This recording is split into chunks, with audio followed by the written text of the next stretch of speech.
Madame la présidente, madame la ministre, mes chers collègues, cette proposition de résolution souhaite modifier la Constitution afin que les futurs projets de loi, mais aussi les propositions et amendements formulés par les parlementaires, pour qu'ils respectent systématiquement au moins l'un des deux objectifs de développement durable.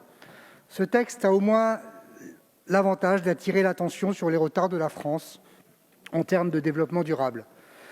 Retard, car la France est engagée, comme tous les pays de l'ONU, à atteindre les cibles fixées par les 17 objectifs de développement durable de l'agenda 2030 de l'ONU. Or, si les tendances actuelles ne sont pas inversées, elle atteindra plusieurs cibles, mais risque d'échouer sur certaines autres. C'est le cas notamment de la pauvreté, des inégalités entre les sexes ou à l'école, ou encore de la préservation de la biodiversité.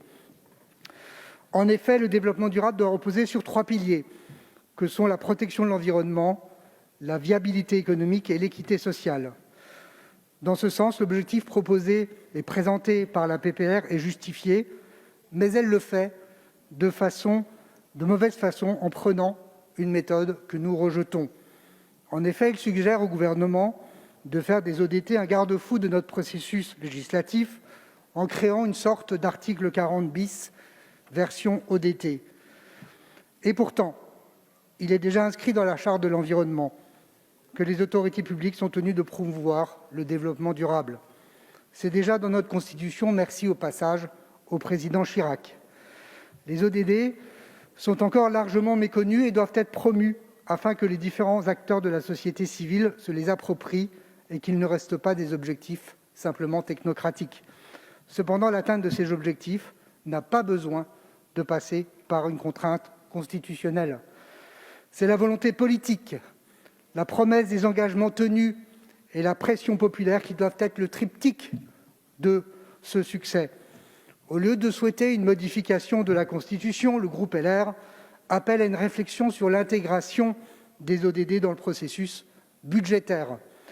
En effet, l'utilisation des ODD pour améliorer le système d'évaluation de performance budgétaire semble être une piste beaucoup plus efficace, tout comme l'évaluation de l'impact des impôts et subventions sur un certain nombre d'ODD, comme le fait d'ailleurs actuellement la Finlande.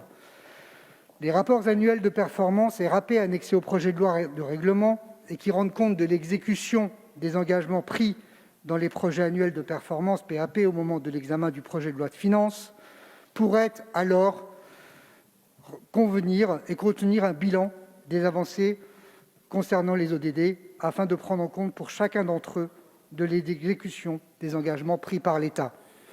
Nous sommes, vous l'avez compris, favorables à une écologie de bon sens, pragmatique et non idéologique, une écologie amie qui s'exprime au quotidien, sans démagogie et sans artifice.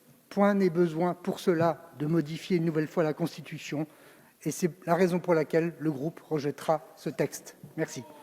Merci, monsieur le député. La parole est à madame Jennifer de Temmerman,